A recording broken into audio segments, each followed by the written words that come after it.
राधे राधे दोस्तों, आप सभी का स्वागत है मेरे YouTube चैनल फिजियो वाले सोनू पे। जैसा कि हमने पार्ट 1 वीडियो में देखा था कि मोबिलाइजेशन के डेफिनेशंस क्या होते हैं और बेनिफिट्स क्या-क्या होती हैं। अब हम देखेंगे पार्ट 2 में कि टाइप्स ऑफ मोबिलाइजेशन, मोबिलाइजेशन के कितने टाइप्स होते हैं। बेसिकली मोबिलाइजेशन के टाइप्स में हम 4 टाइप्स के मोबिलाइजेशन के बारे में पढ़ते हैं। पहला आता है हमारा सॉफ्ट टिश्यू मोबिलाइजेशन, सेकंड आता है हमारा ज्वाइंट मोबिलाइजेशन जिसमें हम पढ़ेंगे मसल्स, टेंडन्स और लिगामेंट्स के बारे में। थर्ड आता है हमारा न्यूरल मोबिलाइजेशन जिसमें हम बेसिकली पढ़ेंगे नर्व्स के बारे में। और फोर्थ आता है हमारा मैनिपुलेशन। मैनिपुलेशन के बारे में मैं एक सेपरेट वीडियो आपको बताऊंगा, उस दूंगा।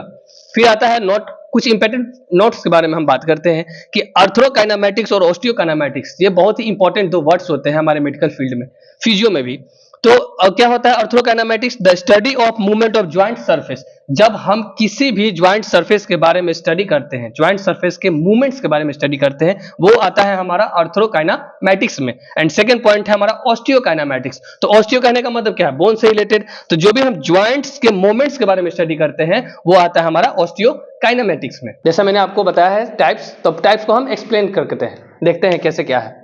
तो एसटीएम कहने का मतलब है सॉफ्ट टिश्यू मोबिलाइजेशन, जो कि शॉर्ट टर्म में इसको एसटीएम बोलते हैं। तो एसटीएम होता क्या है भाई? तो ये हमारा एक मैनुअल टेक्निक है जो कि फिजियोथेरेपी खुद से अप्लाई करता है। ठीक है, मैनुअल कहने का मतलब जो हम खुद से अप्लाई करते हैं, और मैकेनिकल कहने का मतलब है जो कि हम मशीनरी चीजों से अप्लाई करते हैं। ठीक है ना। उसके बाद से क्या करता है भाई, इसका यूजेस क्या है?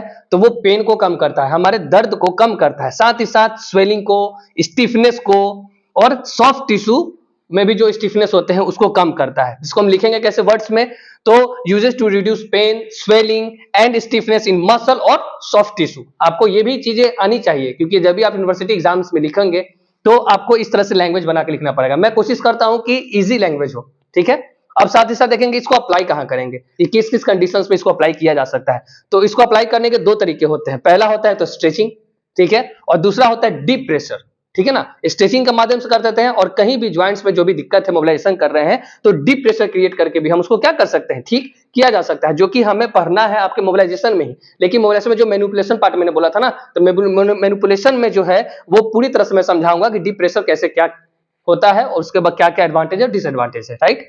फिर हम देखेंगे कि उसको भाई कहां कहां उसको ट्रीट किया जाता है, कौन से ट्रीट में उसका यूज किया जाता है। तो मसल्स के स्ट्रेन और स्पेन में इसका यूज किया जाता है। स्ट्रेन कहने का क्या मतलब है और स्पेन कहने का क्या मतलब है, ये भी आपके माइंड में आएगा। तो स्ट्रेन कहने का मतलब होता है खिंचाव, मसल्स के अंदर जो खिंचाव होती है ना उसको बोलते हैं स्ट्रेन। और स्पेन कहने का मतलब है क्या? तो हमारा मोच, जैसे हम चलते फिरते रहते हैं मोच आ जाती है ना, तो वो उसको क्या बोलते हैं, स्प्रेन बोलते हैं। ठीक है। अब यहाँ आता है हमारा स्कार्स आफ्टर सर्जरी। सर्जरी के बाद जो भी हमारा मसल्स टिश्यू जो है वो श्रिंक कर जाता है, उसी को हम स्कार्स बोलते हैं। ठीक है। तो उसके स्कार्स को कम करने में, उसको रिड्यूस करने में भी कहीं ना कहीं हमारा एसटीएम जो है वो हेल्पफुल होता है। ठीक है। अब हम बात करते हैं एडवांटेजेस के बारे में कि इसके एडवांटेज क्या क्या है। तो सबसे पहले देखेंगे बेसिकली 4 पॉइंट हम देखते हैं, और भी बहुत सारे पॉइंट होते हैं। सबसे पहला है हमारा रिलैक्स द मसल। ये क्या करता है? तो मसल्स को रिलैक्स करता है, साथ ही साथ हीलिंग प्रोसेस जो होता है हमारा उसको फास्टर करता है, तेजी से उसको सपोर्ट करता है कि जल्दी जल्दी वो चीज हील हो पाए। ठीक है।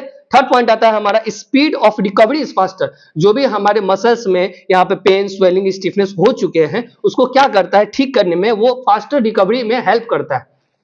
फोर्थ पॉइंट है हमारा इंक्रीज टिश्यू इलास्टिसिटी। जो भी टिश्यूज ब्रेकडाउन हो चुके हैं या फिर वो श्रिंक कर चुके हैं, जिससे स्टिफनेस आ चुकी है, ठीक है ना, तो उसको क्या करता है, उसके इलास्टिसिटी में वो हेल्प करता है। जब तक टिश्यू इलास्टिक नहीं होगा नेचर का, तब तक हमारा मसल्स में जितने भी स्पेन कंडीशंस आए हुए हैं वो सब ठीक नहीं हो पाएंगे, और कहीं ना कहीं हमें पेन होगा, स्वेलिंग की कंडीशंस होगी, इन्फ्लामेशन होंगे, ये सारी चीजें होंगी। राइट। हमारा जो सेकेंड था पॉइंट टाइप्स का, वो था ज्वाइंट मोबिलाइजेशन। अब हम देखेंगे कि ज्वाइंट मोबिलाइजेशन क्या होता है। तो ज्वाइंट मोबिलाइजेशन भी हमारा एक मैनुअल थेरेपी टेक्निक है, जिसमें क्या होता है, हमारे जितने भी रेंज ऑफ मोशंस होते हैं ज्वाइंट्स के, उसको क्या करता है, कहीं ना कहीं वो इंप्रूव करता है ना, बेटर फंक्शन करने के लिए। ठीक है। जैसा मैंने यहां भी पॉइंट किया है कि इंप्रूव क्या करता है, जितने भी फंक्शंस होते हैं हमारे ज्वाइंट्स के उसको वो इंप्रूव करता है। ठीक है। साथ ही साथ इसकी यूजेस के बारे में हम बात करेंगे। तो ये यूज क्या करता है भाई, तो इसका यूज होता कहां कहां है, तो पेन को कम करने में, जहां भी दर्द है ज्वाइंट में वहां पे क्या करता है, वो पेन को रिड्यूस करता है। साथ ही साथ जितने भी रेंज ऑफ मोशंस होते हैं हमारे, उसको क्या करता है, फिर से रिगेन करता है जो लॉस हो चुके होते हैं। फिर कौन से कंडीशंस में होते हैं ज्यादातर, तो हमारे इंजरी के कंडीशन में होते हैं, सर्जरी के कंडीशंस में होते हैं, और पीरियड ऑफ इमोबिलाइजेशन के कंडीशन में होते हैं। पीरियड ऑफ इमोबिलाइजेशन करने का मतलब क्या है कि किसी भी काम को हम अगर नहीं करते, मान के चलिए कि मैं बॉल फेंकता हूं, बॉलिंग करता हूं, ठीक है, या फिर बैटिंग करता हूं, तो मेरे कुछ समय तक मैंने किया, करने के बाद से क्या किया, मैं उसे छोड़ दिया, तो वो क्या हो गया, वहां पे कहीं ना कहीं वो जो फंक्शनैलिटी थी वो लॉस हो गई।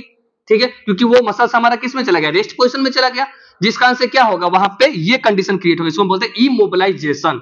ठीक है ना, मैंने करना ही छोड़ दिया, फिर अगेन में जब मैं करूंगा तो वहां पे क्या होगा, पेन हमारा होगा ही होगा, क्योंकि वो फंक्शनलिटी क्या होती है, जो मसल मेमोरी जिसको हम बोलते हैं, वो कहीं ना कहीं कम हो जाती है। ठीक है, फिर आता है हमारा बैक पेन में इसका यूज होता है, साथ ही साथ हमारे स्पोर्ट्स में भी जितने इंजुरीज होते हैं, स्पोर्ट इंजुरीज में भी हम ट्रीट करते हैं। ठीक है, साथ ही साथ सबसे मेन पॉइंट है वो है अर्थराइटिस, गठिया में भी इसका बहुत ही बड़ा रोल है। गठिया को ठीक करने में, एक्चुअली गठिया कभी पूरी तरह से ठीक होती नहीं है, लेकिन उसमें जो भी पेन कंडीशंस होते हैं, इन्फ्लेमेशंस होते हैं, ये सभी चीजों में हम मोबिलाइजेशन का वर्क करते हैं। ठीक है, अब हम बात करते हैं बेनिफिट्स के बारे में, किसके क्या क्या बेनिफिट्स हो सकते हैं। तो बेनिफिट्स बेसिकली हम देखेंगे तो हमारा क्या होता है, पेन को रिलीफ ही करता है, पेन कम करने में ही ज्यादातर हम ज्वाइंट मोबिलाइजेशन का यूज करते हैं। दूसरा क्या करते हैं हम, तो ज्वाइंट में जितने भी हमारा रेंज ऑफ मोशन डिक्रीज हुआ है उसको फिर से रिगेन करते हैं, रेंज ऑफ मोशन को वापस लाते हैं, तो कहीं ना कहीं उसके हम रिहेबिलिटेशन में यूज करते हैं। अब हम देखते हैं हमारे तीसरे पॉइंट में, जो कि है न्यूरल मोबिलाइजेशन के बारे में। तो न्यूरल कहने का मतलब ही है कि यहाँ नर्व से रिलेटेड बातें हो रही है।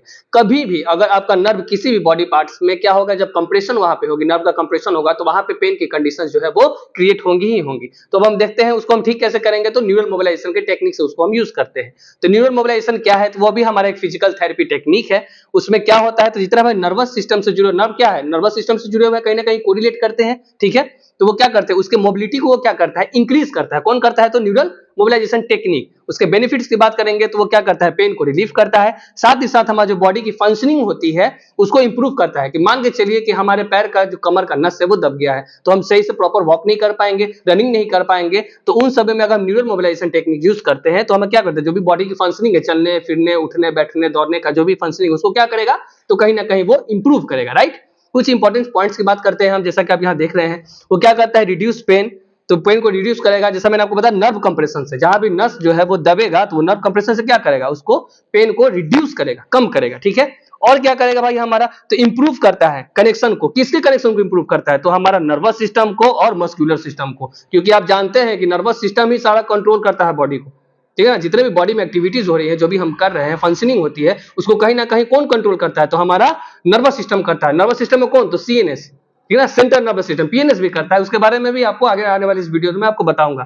तो हमारा जो तीसरा पॉइंट था न्यूरल मोबिलाइजेशन, वो भी खत्म हो गया। चौथा जो पॉइंट था वो था हमारा किस चीज के बारे में, तो मैनिपुलेशन के बारे में। तो मैनिपुलेशन के बारे में भी मैं आपके लिए एक सेपरेट वीडियो बनाऊंगा, जिसमें क्या होगा कि आपको पूरी तरह से मैं मैनिपुलेशन समझाऊंगा, और इस टाइप्स में जो मैंने बोला था मैनिपुलेशन के बारे में, वो मैं आपको उसमें एक्सप्लेन करूंगा। ठीक है, ऐसे ही वीडियोस देखने के लिए हमारे चैनल से जुड़े रहें, और अगर आपको वीडियो मेरी इंफॉर्मेटिव लगती हो तो मेरे चैनल को लाइक करें, सब्सक्राइब करें, अपने दोस्तों के साथ शेयर करें। साथ ही साथ अगर कोई भी आपको कंफ्यूजन होता है इन सभी टॉपिक से रिलेटेड, तो आप हमें कमेंट सेक्शन में पूछ सकते हैं। Thank you so much for watching.